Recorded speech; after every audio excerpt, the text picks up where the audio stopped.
Today, June 27th, 2014, marks the 3-year anniversary of one of the most iconic and revolutionary promos in WWE history, CM Punk's Pipebomb promo. Now, the show itself that it took place on June 27th, 2011, was actually a very good episode of Monday Night Raw, and in my opinion, one of the most underrated episodes of that year for the WWE. It was a Raw Roulette show in Las Vegas, of all places, that featured, where WWE usually does that theme anyway, but the show featured appearances from Shawn Michaels, from Diamond Dallas Page. We got a really good matchup between Sin Cara and Evan Bourne. I think it was a Falls Count Anywhere match. Tornado tag team match with Rey Mysterio and Alex Riley against The Miz and Jack Swagger. A tables match in the main event between John Cena and R-Truth in a rematch from Capital Punishment. A steel cage match between Alberto Del Rio and The Big Show in a rematch from Capital Punishment from 8 days prior. So the show itself, I thought, was really, really good. It was the first episode of Raw for me for my summer season. I just got off from school a couple days prior, sitting down on my couch in the family room watching the show with my two brothers, kind of watching on and off. My younger brother's more of a fan than my older one, but they were watching different parts of the show. They thought the match between Sin Cara and Bourne was cool. That was supposed to happen the week prior at Power of the People, but that didn't end up coming to fruition. But nevertheless, we get to the main event, and even before the main event comes around, I'll explain this first. It was 1 week prior, on June 20th, 2011, on that episode of Monday Night Raw, or even the night prior, we'll go back to then. Capital Punishment, CM Punk hits the GTS on Rey Mysterio for the clean victory, something that a lot of people did not see coming. I think CM Punk, it was his first victory on pay-per-view since Extreme Rules of 2010, so well over a year in the making was his victory for CM Punk.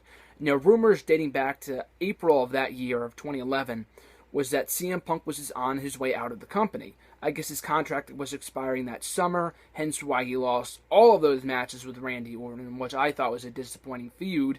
But the matches themselves were great. The feud itself was disappointing, but rumor going around at the time was that CM Punk, he was leaving once his contract was up. CM Punk, that was never mentioned on WWE TV until he brought it up in his promo on June 20th of that year, after he beat Alberto Del Rio and Rey Mysterio in a triple threat match to become the new #1 contender to the WWE Championship at the Money in the Bank pay-per-view, which also took place in his hometown of Chicago. So during the course of his very brief 2-minute promo, CM Punk explained that he was going to be leaving the WWE once his contract expired on July 17th, 2011 at the Money in the Bank pay-per-view. I think in reality it might have expired a few days prior. They just got an extension for his contract. But nevertheless, so really built a lot of intrigue around this WWE title match. CM Punk and John Cena had feuded before up to this point. They feuded a little bit in 2010 and 2011, and early 2011, but never on a pay-per-view. And rumor dating back a few weeks before this was that CM Punk would finish up his WWE run at the Money in the Bank pay-per-view, more than likely put over Cena on the way out, much like Jericho did in 2005. So when I read that, I figured that it would just kind of be a retread of what Jericho did in 2005 when he lost the match, lost his job, and put over Cena in the process. That was 2005. That was when John Cena was still coming up in the business, and it was a little different 6 years later when Cena was still in his prime, or he is still in his prime today, but you know what I mean. Was already at the top of the card. You didn't really need to put him over any more than he already was. The WWE champion at the time. So I thought that scenario was a bit weak. But for CM Punk to play up the storyline that his contract in reality was coming up, it was expiring on July 17th, I thought was brilliant. And I'll go more into detail about this when I talk about July 17th, 2011, that amazing day in wrestling history, my favorite pay-per-view in WWE history, Money in the Bank 2011. I'll do a video on that in a couple weeks. Today is just kind of about the promo itself. But anyway, though, fast forward to the main event of that night's episode of Monday Night Raw. Earlier on in the night, CM Punk came out and confronted Shawn Michaels, who had just been making a surprise appearance on Monday Night Raw, I think to plug one of his shows or something. And they had a really cool exchange. And I guess CM Punk, based off what Colt Cabana has said in past interviews in the last number of years, was that CM Punk told Colt Cabana to tune into the show for something amazing. Colt thought it was that confrontation with Michaels, which was hilarious, and which you go back and watch. But a lot of people just figured that that wasn't it at all. We all mostly figured that Cole probably figured that whatever Punk was hinting at was that segment with HBK, but we would all soon be proved wrong. You fast forward to the main event of that night, John Cena versus R-Truth, a tables match, rematch from Capital Punishment 8 days prior. The match itself was pretty ho-hum. It was decent for what it was. At the end of the matchup, CM Punk wearing a Stone Cold Steve Austin t-shirt, which had just been released at the time since Stone Cold was on the June 13th episode of Monday Night Raw. And I think that was the last time he's been on Raw in the last 3 years. It's amazing to think that he hasn't been on Raw since then. He was at WrestleMania 30, but you get the gist of it. But anyway, though, he runs out to the ring wearing the Stone Cold Steve Austin t-shirt, costs Cena the victory by running into the ring. CM Punk or John Cena attempts to go after him. He misses. R-Truth capitalizes, spears John Cena through the table for the victory. So a big win for R-Truth. It was obviously overshadowed by what was to follow, but it was still a big victory for R-Truth in the main event of Raw over the then WWE champion. So mere moments later, CM Punk, after R-Truth is declared the winner, goes to ringside, grabs the microphone, walks up the stage, sits Indian style, and says the following. Now, I'm going to be breaking down the promo word for word to analyze the impact of what he said 3 years later in retrospect. So I won't read the entire thing, then analyze it. I'll probably be breaking it down as I'm saying it. So here we go. John Cena, while you lay there, hopefully as uncomfortable as you possibly can be, I want you to listen to me. I want you to digest this, because before I leave in 3 weeks with your WWE Championship, I have a lot of things I want to get off my chest. I don't hate you, John. I don't even dislike you. I like you a hell of a lot more than I like most of the people in the back. I just hate this idea that you're the best, because you're not. I'm the best. I'm the best in the world. And when he said that, it was really kind of the turning point for CM Punk in calling himself the best wrestler in the world. Correct me if I'm wrong. I'm not exactly sure. I wasn't a fan of ROH in 2005, so I don't know what the Summer of Punk was. I've watched clips and bits and pieces of it and whatnot, but I don't know, most of what he did during his ROH run. Whether he called himself the best wrestler in the world at that period in time is beyond me. I think Bryan Danielson, aka Daniel Bryan, did at that time. I'm not exactly sure. But this was the first time that CM Punk was referring to himself as the best in the world, best wrestler in the world, whatever you want to call it, at this point in WWE. Not this specific night, because I clearly remember 2 weeks prior to this, on the June 13th episode of Raw, after Punk defeated John Cena in non-title action, that CM Punk, did his sign or the peace sign or whatever after he beat John Cena and called himself or yelled out, best in the world. He also did the same thing 6 nights later at the Capital Punishment pay-per-view after he defeated Rey Mysterio. So that was not the first time that he called himself the best in the world, but as we would now know, Punk would turn it kind of into a slogan, into a tagline, put it on t-shirts, mugs, everything, and it would become his tagline for the next number of years. So moving on here, there's only one thing that you're better at than I am, and that's kissing Vince McMahon's ass. You're as good as kissing Vince's ass as Hulk Hogan was. I don't know if you're as good as Dwayne. He's a pretty good ass kisser. Always was and still is. So the references to Hulk Hogan and The Rock were both very, not really surprising in Rock's case, but more so in Hogan's case, if only because at the time, obviously, Hulk Hogan was still in TNA. A viable part of the product. Every single week he was on TV. So for them to mention Hulk Hogan, and then of course they mentioned him before being Hulk Hogan, how can you not mention him on WWE TV? But for them to go for CM Punk to go out of his way to mention Hulk Hogan was pretty controversial. And now a number of years later, Hulk Hogan is back in WWE's good graces. As far as The Rock, when he called out The Rock and said that he was a pretty good ass kisser and always was and still is, I was always shocked that The Rock never brought that up when the two started feuding in early 2013 for the WWE Championship. So a year and a half later, these two are feuding. Not over that line, just over the WWE title in general. And for that feud, the premise of that feud was when CM Punk attacked The Rock on Raw 1000 in July 2012. So that was great storytelling, but I would have loved if they took that little one-liner from this promo and used it in that feud between Punk and Rock, because Punk called out Dwayne a number of times in this promo, and he did for the rest of the Summer of Punk, too. He trashed his movie skills and stuff like that. And as did John Cena, of course, and they were feuding at the time going to WrestleMania 28. But that would kind of serve as the premise for their feud over a year and a half later. So that was kind of significant in my eyes. And then he goes on to say, oops, I'm breaking the fourth wall. And then, waves at the camera, of course. I am the best wrestler in the world. I already explained the significance of that. I've been the best ever since day one when I walked into this company, and I've been vilified and hated since that day because Paul Heyman saw something in me that nobody else wanted to admit. That's right, I'm a Paul Heyman guy. You know who else was a Paul Heyman guy? Brock Lesnar, and he's split, just like I'm splitting. But the biggest difference between me and Brock is that I'm going to leave with the WWE Championship. So pause right there for a second. Paul Heyman, like obviously I say this in almost every single freaking video, but I started watching in April of 2008. I was not around for Paul Heyman's first tenure in the WWE. I, of course, knew who he was. I was aware of him, but I had never seen him before on WWE TV. So for him to drop that one-liner wasn't as big to me as it was to other people, but of course, in retrospect, it was pretty awesome. As I taped this, I had just gotten done listening to the promo between Paul Heyman, Edge, and Chris Jericho on Chris Jericho's podcast. Highly suggest checking it out. An amazing interview. Go back and check it out. But Paul Heyman had mentioned in that interview that he wasn't relevant at the time, that he wanted nothing to do with wrestling, but until CM Punk mentioned him in that promo, he was not relevant. Once Punk mentioned him, he was. People started tweeting him when he was coming back, not only right after this happened, but months and months and months later, up until Paul Heyman would eventually did return to the WWE in May of 2012.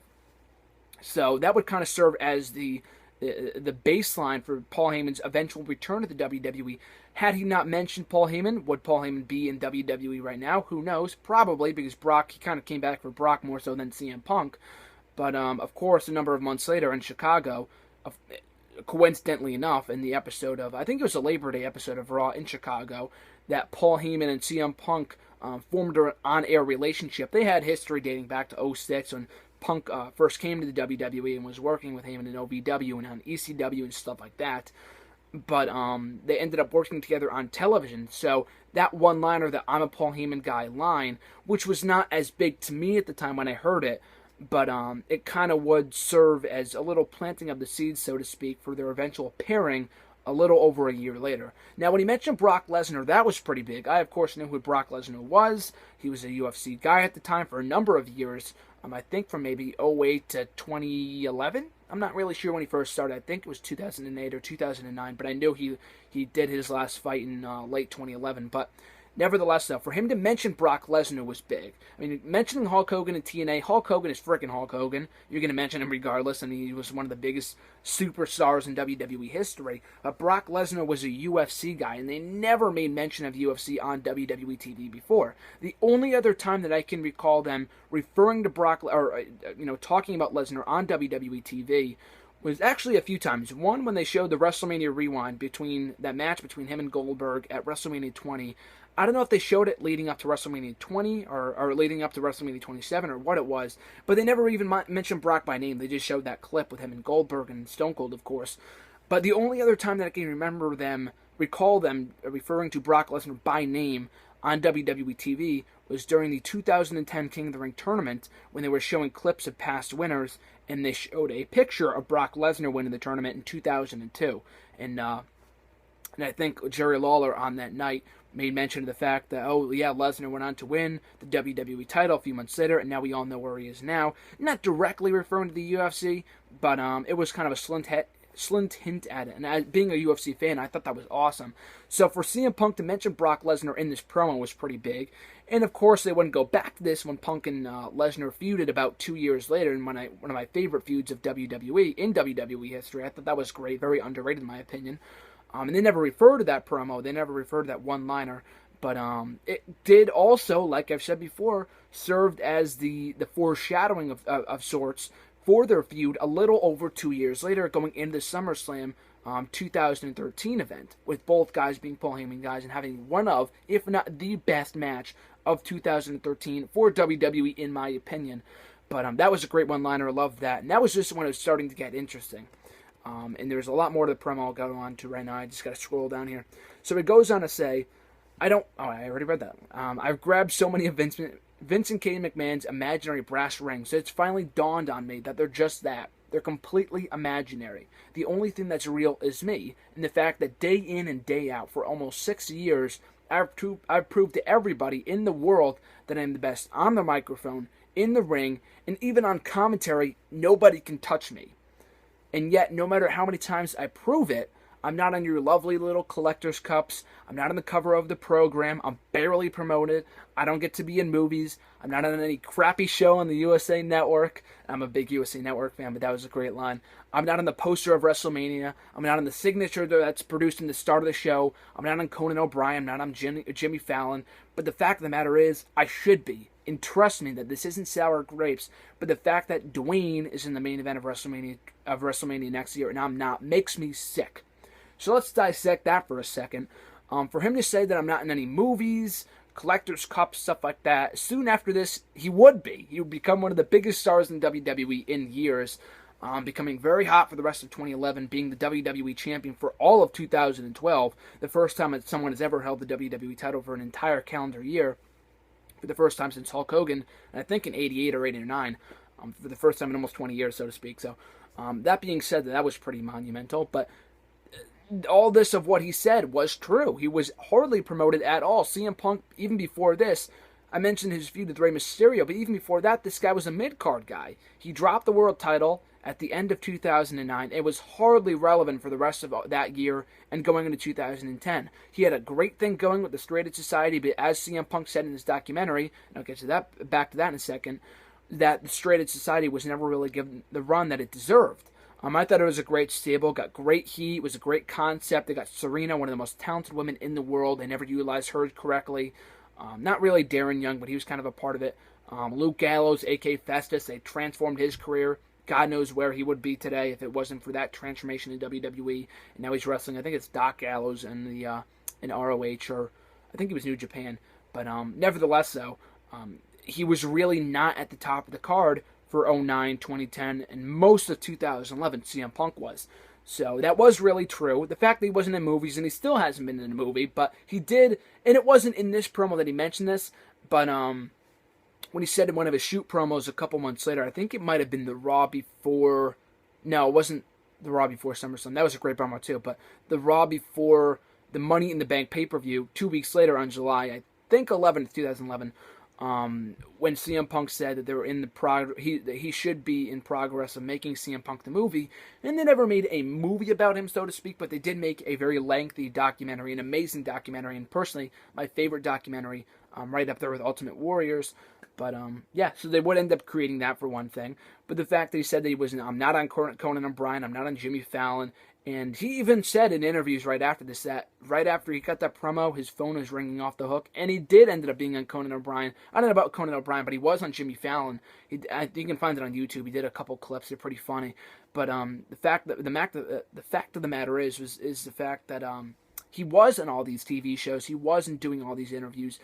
And before this, he wasn't, but after it, he was. He was one of the hottest stars in the company, and he was hardly promoted, which was a complete waste of his talent at the time, because they weren't doing jack shit with him for most of his run, from 2009 to 2011. Even before that, when he was world champion in 2008, he was completely overshadowed by everyone else on that show.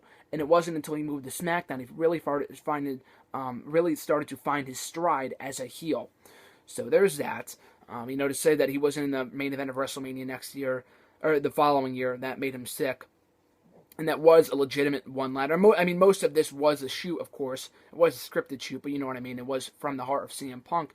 But even all these years later, that is still an issue with CM Punk, was that he never got his rightful due in the main event of WrestleMania. He still has yet to have that WrestleMania match. WrestleMania 28, when we fast forward to that event a number of months later, John Cena and The Rock is headlining WrestleMania 28, and CM Punk versus Chris Jericho for the WWE Championship was not. And he very much deserved to be. I know Rock and Cena is obviously a bigger headliner, bigger draw than Jericho and Punk, but he had a very good point. WrestleMania 29, when he stole the show with The Undertaker, once again, not the main event. It was in, I think, the middle of the show. And he deserved to be in the main event of WrestleMania that year. WrestleMania 30, same exact thing. Probably would not have been in the main event if he was going to be feuding with Triple H. So even all these years later, and that probably, I'm not going to say that's the only reason why he left, why he quit earlier this year, but I will say, though, that it probably was definitely a factor. And do I think he deserves, like, if he comes back at the Royal Rumble, wins it, and then gets to headline WrestleMania next year? After being gone for a year, does he deserve at that point? He'd be a hypocrite to do that, but even still, I thought that was interesting. So we'll go to the next paragraph here. Oh, hey, let me get something straight. Those of you that are cheering me right now, you are just a bigger part of the problem as me leaving as anyone else, because you're the ones sipping out of those collector cups right now. You're the ones that are buying those programs that my face isn't on the cover of, and then at 5 in the morning at the airport, you try to shove it in my face thinking you can get an autograph and sell it on eBay because you're too lazy to get a real job. Now, there's really nothing about that to really analyze, all these years later, but that part of the promo was pretty awesome, if only because during the course of this promo, when he was telling the truth, he was getting cheered for by the Las Vegas crowd. But that being said, though, he managed to turn the crowd on him, as a great heel should be. CM Punk, I know the WWE Countdown is fixed and it's scripted and whatever, it's voted on by fans, but he truly is one of the best villains in modern day WWE history, because he finds a way to turn the crowd on him. Even in Chicago on Raw, I think it was the Labor Day edition in 2012, when he walked out on Chicago, he managed to get people to boo him, and that's a very partisan crowd. They cheer him like crazy every single time he goes to Chicago, but on that show, he managed to get them to boo him when he walked out. So CM Punk, that line, like I said, there's really nothing to analyze from 3 years later, but it really does go to show how great of a villain CM Punk was and is. But we'll go on to the next paragraph here. I'm leaving with the WWE Championship on July 17th, and hell, who knows, maybe I'll go defend it in New Japan Pro Wrestling. Maybe I'll go back to Ring of Honor. And he waves to the camera again. Hey, Colt Cabana, how you doing? The reason I'm leaving is you people, because after I'm gone, you're still going to pour money into this company, and I'm just a spoke on the wheel. The wheel's just going to keep turning, and I understand that Vince McMahon's going to make money despite himself. He's a millionaire that should be a billionaire. You know why he's not a billionaire? It's because he surrounds himself with glad-handing, nonsensical, this is censored, douchebag yes-men like John Laurinaitis, who's going to tell him everything he wants to hear. And I'd like to think that maybe this company will be better after Vince McMahon is dead. But the fact is it's only going to get taken over by his idiotic daughter and his doofus son-in-law and the rest of his stupid family. And his final line was, before his mic got cut off, let me tell you a personal story about Vince McMahon. You know, this whole bully campaign, and then he got cut off. And then he screamed a few times and he walked out. And I think he says, I've been silenced, and then we go to black as the show goes off the air. But a lot to digest there in that paragraph. So he mentions New Japan Pro Wrestling and Ring of Honor, something never before done, I don't think, in WWE history.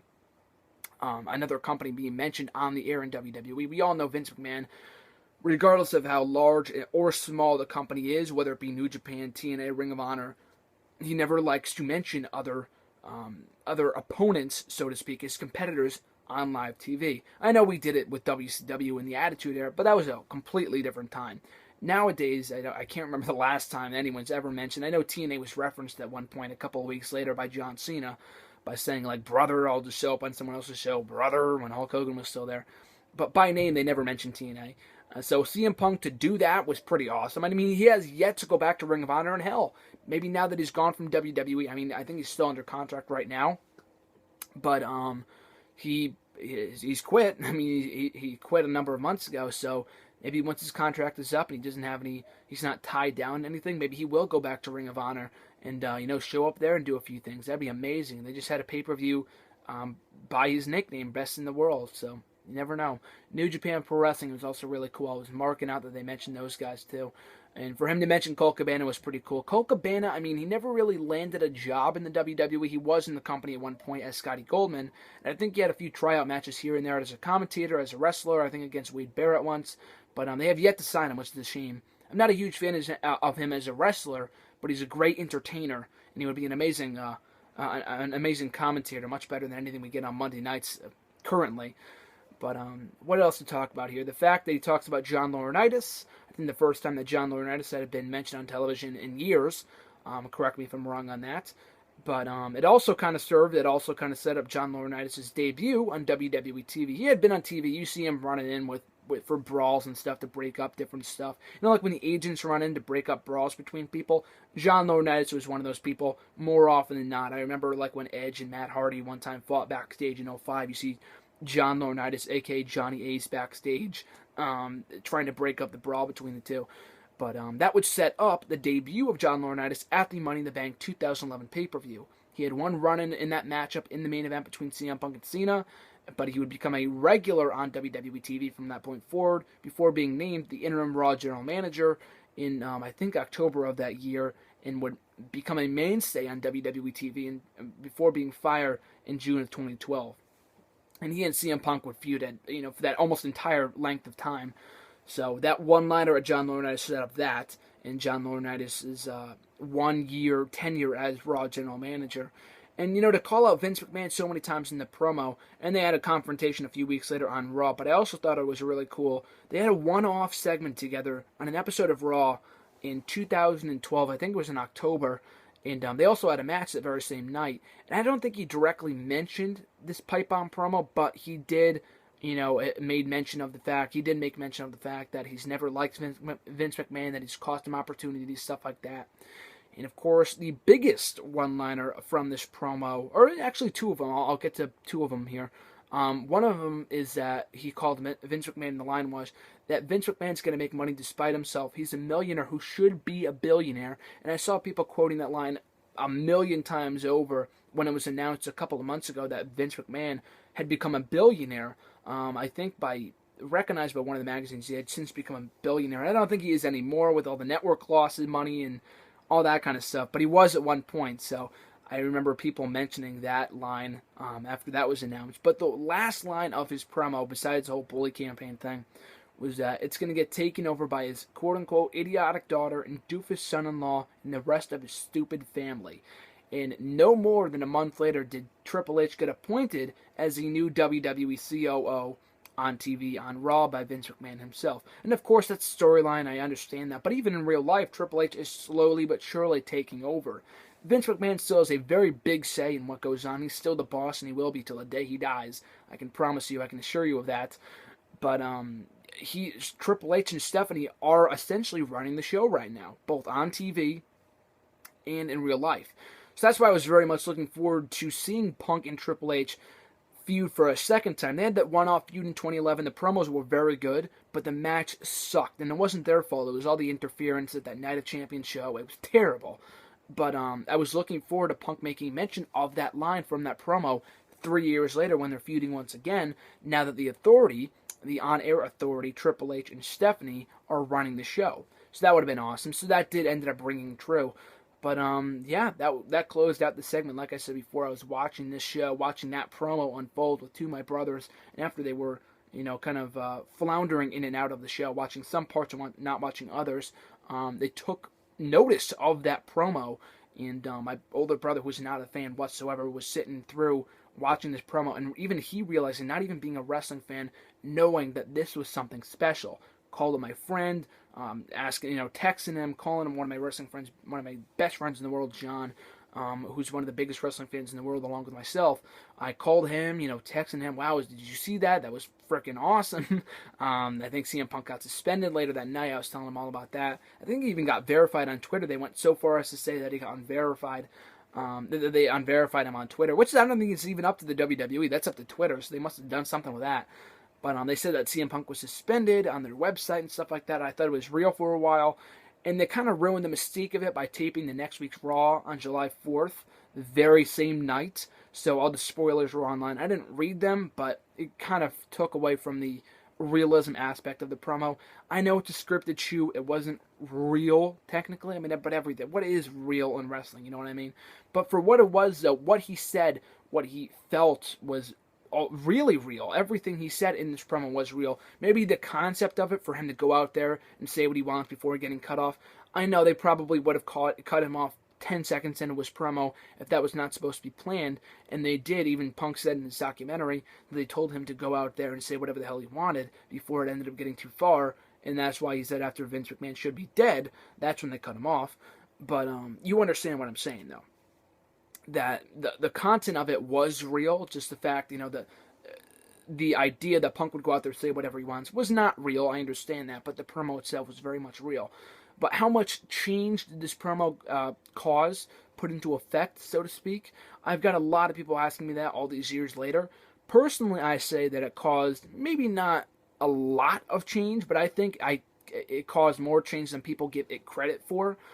Zack Ryder, for one thing, CM Punk was one of his biggest supporters backstage over the course of 2011, leading after being such a big fan of his YouTube show, his True Long and Nice Story, or whatever the hell it was called, leading to Ryder picking up to winning his first United States Championship and being one of the biggest stars of 2011, being one of the biggest rising stars of that year.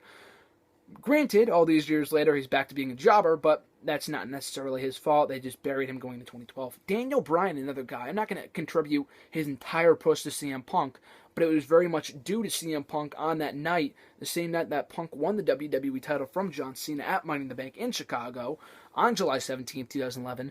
Daniel Bryan won his first Money in the Bank briefcase, and he would go on to lose for the next couple of months, but he did end up cashing it in successfully. He started doing the yes chant and getting really, really over, and the rest is history when it comes to Daniel Bryan.